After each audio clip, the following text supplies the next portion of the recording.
what most people don't know is that everything that involves cooking or whatever a case is, if there's flour, if there's wheat, if there's rye, barley, anything that contains gluten around it or in the air, it can contaminate whatever's gluten free. So especially like in restaurants with shared fryers, that's a huge, huge no-no in the sense that if I eat a French fry that was fried in the same oil that was used for chicken tenders, for say, I can get deathly sick because of that, which is super scary. And that's why it's been really difficult to find ghost kitchens, because the majority of them are shared between a bunch of different restaurants that most of the time all handle bread and different things like that. So if there's even a crumb that lands on it, or especially with like wooden cooking utensils or cutting boards, then that then endangers and contaminates my food that I'm selling.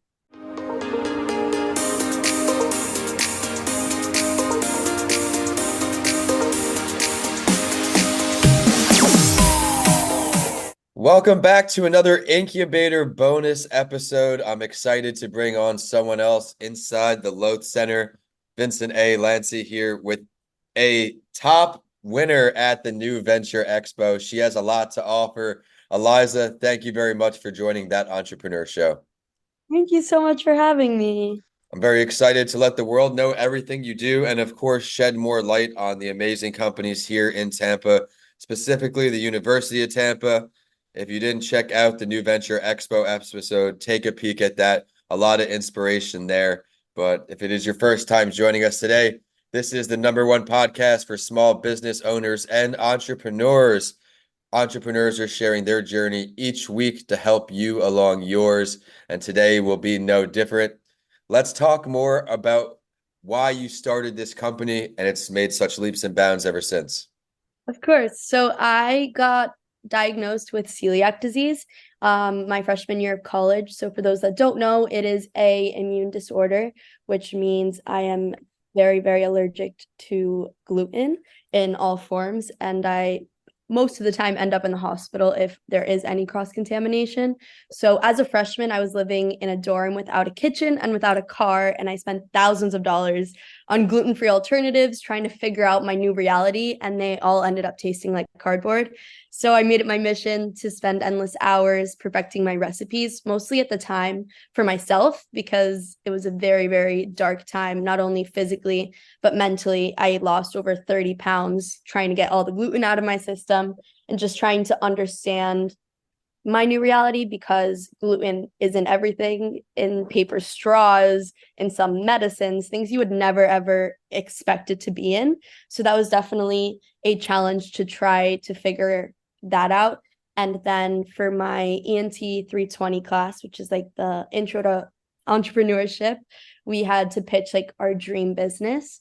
And I've always loved baking since I was a little girl. And so I kind of, just for fun, created Ela Sweets. And at the time, it was supposed to be just a silly little dessert lounge, which would have not only sweets, but have cocktails as well. And for extra credit, he recommended doing the new Venture Expo last year. And I did it, and I ended up placing second in it. And that was kind of a huge wake-up call to me, because everyone was like, you need to pursue this. Like, this is incredible. Your treats are delicious. Like, I would never guess they were gluten-free. I was like, okay, like maybe I will. And so that's kind of where it all started. And I've been selling since January. And since then, I've had over 500 orders, which has been super, super exciting. And I've been cooking out of my kitchen for the moment, but eventually I will have a storefront location. Well, congratulations on all the growth. That's very, very exciting. What would you say your favorite thing that you make is? If someone's listening on right now wants to try you for the first time, what are they going to buy? I would definitely say my rum cake. It is like a very old traditional recipe that has been in my family for years. And when I got diagnosed, I was like, I need to figure out how to recreate this, because I cannot live my life without it. And it's actually one of our best sellers now. It's really, really good. Well, that certainly is exciting. What would you say some of the bigger challenges of you being a student and running a business are? I would definitely say time management, which has been a big challenge, but I've also think that I've been really good at it.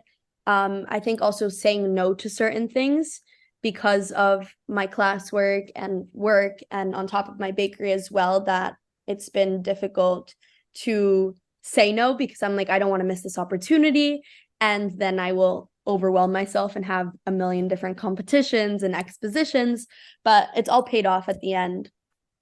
That's a great piece of advice right there, being able to say no to things, and it's easier said than done, but you have to find ways to focus, and you've certainly done that.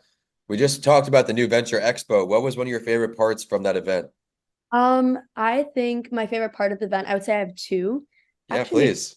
But I think the whole preparation leading up to it. So I created this vision months prior, and I like doodled it all out, like how I wanted it to look. And I was trying to explain it like to my family and to my friends, and everyone's like, this just does not make any sense at all. And I was like, no, like you don't like it's gonna look great. And then kind of getting all the stuff, the like unconventional items, like I had a bookshelf that like you wouldn't really think would be Right. used in a bakery, but I ended up using it as a display and like creating it so that it Good. looks it's like you're at a bake shop with like the signs and stuff like that. So watching that vision from like just a little idea in my head turn into real life, and the actual preparation of the night before and like seeing it all come together was been incredible.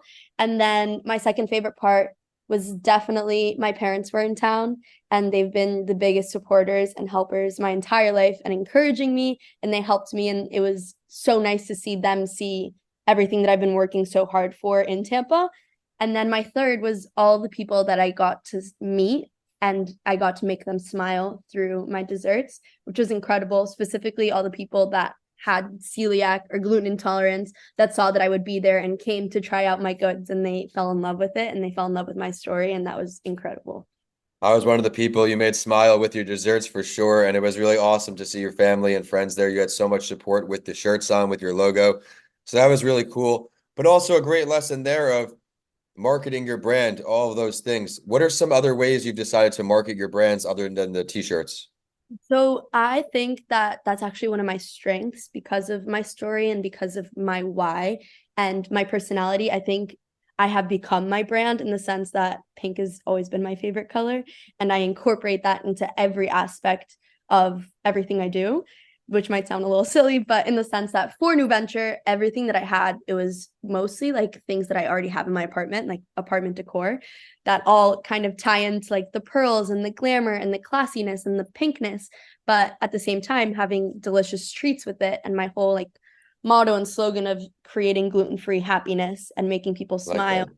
through my baked goods. So I've kind of put that all over my t-shirts. I'm actually wearing one right now. And like my merchandise that I've started to sell, as well as I had this big, huge mirror, and it said, "Mirror, mirror on the wall, who's the Right. sweetest of them all?" So that people could take mirror selfies and like tag hashtag sweetened by Ela, which people loved. And I kind of wanted to create an atmosphere where people would walk in and be like, wow, I can picture myself in her bakery. And I had, people don't know this, but I had a diffuser in the back with cupcake essential oils. So when you were passing by, it smelled like a bakery, which a lot of people were like, wow, it smells so good around here. And yes, the treats smelled good, Wow. hence that.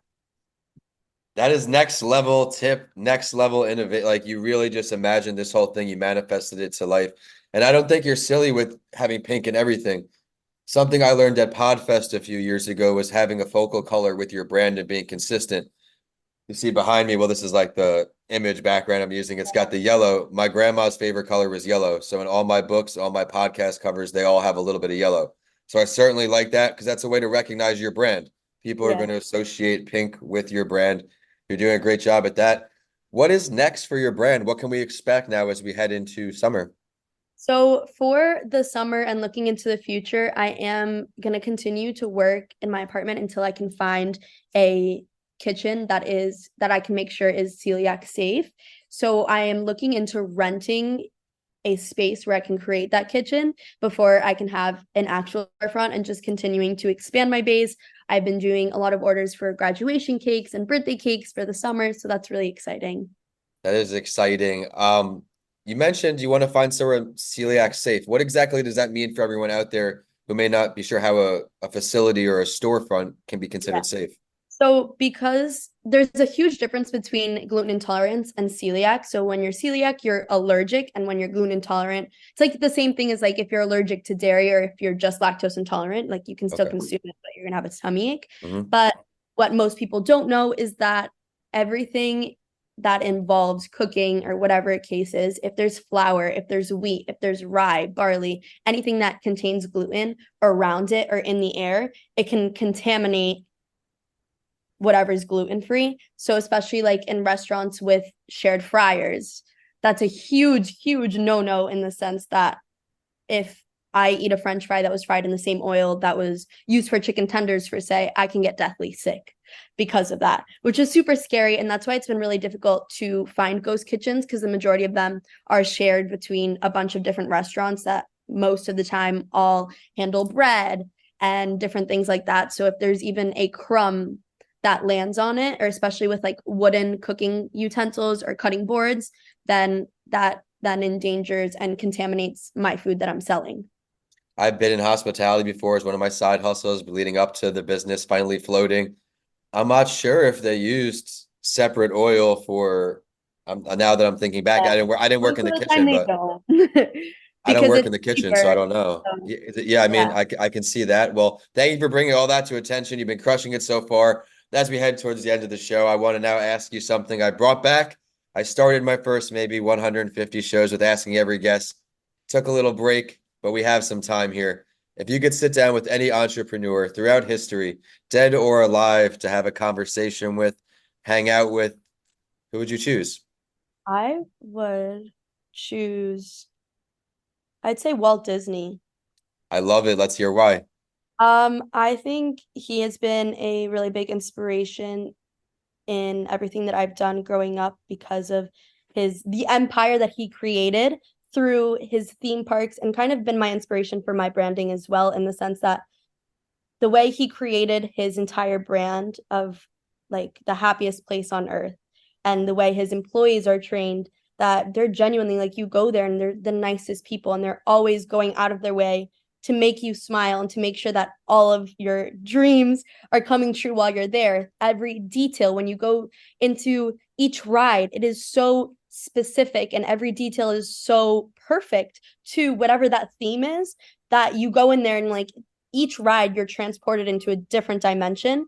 And the ability that he's had to, well, I mean, he's passed away now, but the ability that he had to create all of those things. And then with like Disney Plus and the movies and the theme parks and the merchandise, it's a $1 billion empire that he's been created through making people believe and transporting people into a different dimension. And I think that in my life, my goal is to make people smile, whether that be through my treats or whether that be through whatever I do in life, and kind of make them happier than when I first met them. And by kind of like, even when you walk down Main Street, they have the same scent thing where you walk down and such a familiar scent. Or when you go on Pirates of the Caribbean, that smell, you can smell it from a mile away and it's just so nostalgic. And that's what I would like to create with my brand, of creating something that lasts forever. And it's not just about the baked goods, but it's about the community and the dream and making people happier, especially those with celiac and gluten intolerant that are so often misunderstood because people don't understand the gravitude of the disease, that they have a place where they're like, wow, I feel understood and I feel special. That was really great. I'm so glad we had a chance to bring you on the show. But as a fellow Disney fan, which experience do you enjoy going to most? Which ride? Um, that's a hard one. I definitely love Soren. That's really good. That's one of my favorites. And then I would say definitely, I think Pirates of the Caribbean, because growing up, it was like one of the only rides where my entire family could enjoy. Because when I'd go to the parks, like with my grandparents, they couldn't really go on like Space Mountain or any Yeah. of the crazy rides, but they loved going on that. So we got to go with our entire family. That's awesome. Have you had a chance to go on the Avatar ride in Animal Kingdom? I have not. I've been dying to go there. The first time we went on, me and my cousin waited 4.5 hours for it was one of those, but it was worth it. And the last time we went, there wasn't as bad. So definitely put it on your list. Yeah. Very, very, very awesome. You feel like the heart beating of the Banshee when you're in the air. But we could do different podcast on that. But for today, we heard all about her entrepreneurial journey, why she started, all of her tips for success, everything in between. I can attest to the quality of her products. They are really, really good. Where can we find these products online to place an order or say hello to you? Of course. So my Instagram is Ela's underscore sweets underscore. So you can find us there. I also have a website called Ela's Sweets with an extra E in the sweets.com where you can place your order. And then we're on Facebook as well as TikTok. Thank you for sharing that. Everyone, be sure to go check her out and everything she has online. The show is at That Entrepreneur Show on all social media. I am at Vincent A. Lanci on all social and YouTube. Be sure to subscribe to me there to catch some video clips from today's show. And with that, we are signing off with another bonus episode in the Incubator series. Thank you so much for taking some time to join us. Thank you for having me.